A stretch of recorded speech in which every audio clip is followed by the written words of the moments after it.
I want to hear first about the love triangle going on between Kat, Elliot, and Thomas because we saw something happened, but something might not be what it seems. Tell us more.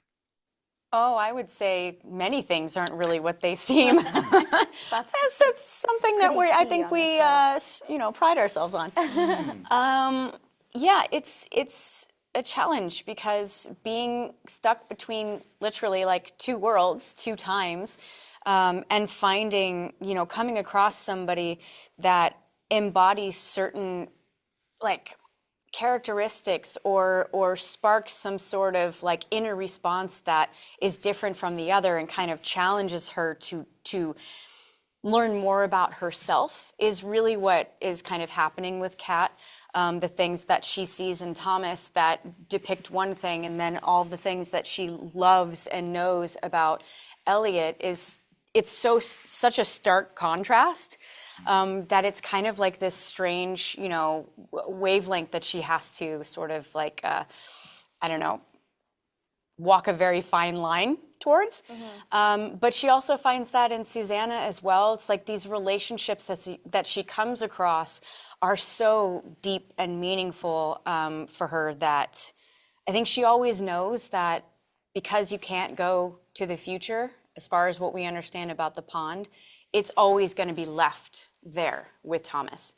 And what she has here is who is she turning into that's going to now affect her relationship with Elliot and potentially affect Elliot himself.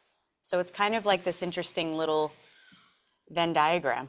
It's Yes. complicated. It's complicated. It's complicated. But it's so much fun to watch, you know. I think the idea of the torn romance is very intriguing, you know. I'm intrigued. You guys, I just feel like no matter what, like time period, we love a love triangle. You know what I mean? Yes. Like, there's Yeah. some, Doesn't. yes, Yeah, it is a is. great Yeah, shape. it's high drama and it's romance, you know. So you're just craving. Yeah, it's a really Makes nice. you It's really scream at nice. your TV. Yeah. That The too. Ross and Rachel of it, yeah. Oh my gosh, the Ross and Rachel. I could go on, but I want to talk about Elliot and what he has gone through because he time travels for the first time at the end of season 2 with the help of Alice. So he is like reaching this new level of his character and he learns something really important about Colton. So walk us through some of that, Evan.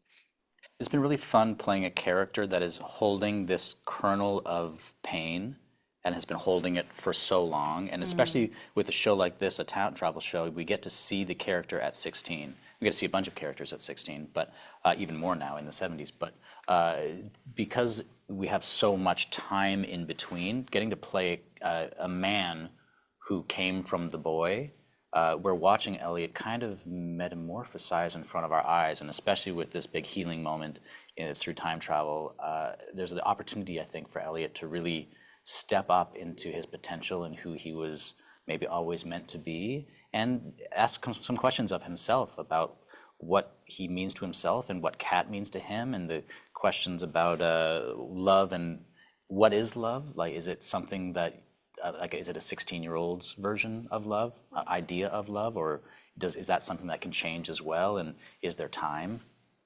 Is it too late? It is really interesting for you saying that, like to really think of the parallel between the relationship with Elliot and Colton and what you got to share at the end of the season, and then in the beginning of the season, your actual father comes and it's like a complete polar opposite. Yeah. Like that's really, really interesting to think about. Yeah, for it's sure. like almost like the character is really bing-banging around. Yeah. And then the question is, can he rise up out of it? And what kind of man are you becoming from it? Yeah. You guys, We'll see. I get the tingles just like hearing you guys talk about this. It's so powerful. And We I love want to it just as much as the audience does. That's what's so great about it, is Yeah. that we're constantly surprised. Every script that we get is kind of like everybody at the table read is reading it out loud. And it's usually Sadie crying and then me crying and our showrunner Alex Clark and Heather all Conkey are crying. crying. Everyone's crying. And then we're all left with, wait, what? So even the we end. get surprised and fall in love more and more with this show. That's incredible. And Andie, I want to ask you some about seeing Dell and we're going to see her in season 3 as a teenager and why that's an important part of the story to see her, at that point in her life. Well, it's all surprising to me as well. You know, I don't know anything that's going to happen until I read it. But yes, and the young girl that plays young Dale, Julia Tomasino. Am I saying it right? Tomasone, Julia Tomasone. She does a beautiful job. I was extremely attached to what was happening and totally struggling with it because I felt so protective of my character. I was like, sitting there watching, like, what are they doing? And, but she does a beautiful job. She does a really good job. Such strong emotions about what was happening with with what she does. I don't want to give anything away with what happens, but that was fascinating to me. I was like, God, you were just really I was just like so protective of what they were creating for my history. That was fascinating to me. But she does a great job, and I was really worried. Not about her portraying, my character, but the storyline. That's honest. Because it's an interesting storyline, and I just, I felt extremely protective. That's of a my great character. sign of a great character. Yeah, I feel very protective of Dale. Years? Yeah. We're all deep in. Sadie, what about you? I want to touch on Alice and what we saw at the end of season 2, how she really, walks Elliot through, a big part of his journey and his story, and what can we expect from her in season 3? Yeah, I think there's something really symbolic and beautiful about Alice taking the time through the first 2 seasons to get to know time travel and what it means to have that power and how much it can ruin your life and also make your life more beautiful.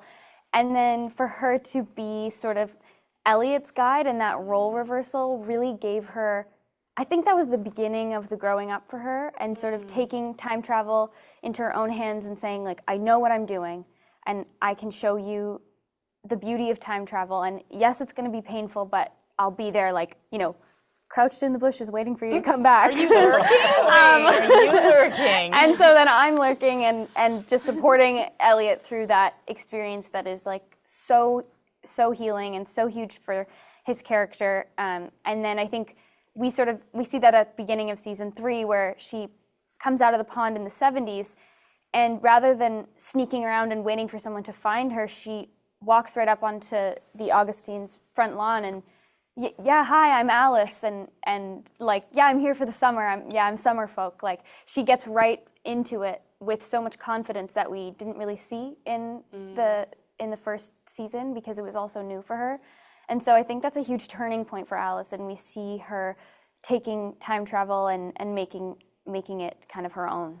You guys, thank you so much for the time. I really appreciate it. I can see how much love you guys have for the show, and it scratches an itch for viewers that I know is just like, I don't know what it is, but it's like a warm hug, but like keeps you on the edge. It's like so many things at once. So thank you. Thank you. Thank you. Thank you. Thanks for Appreciate having it. us. Thank you.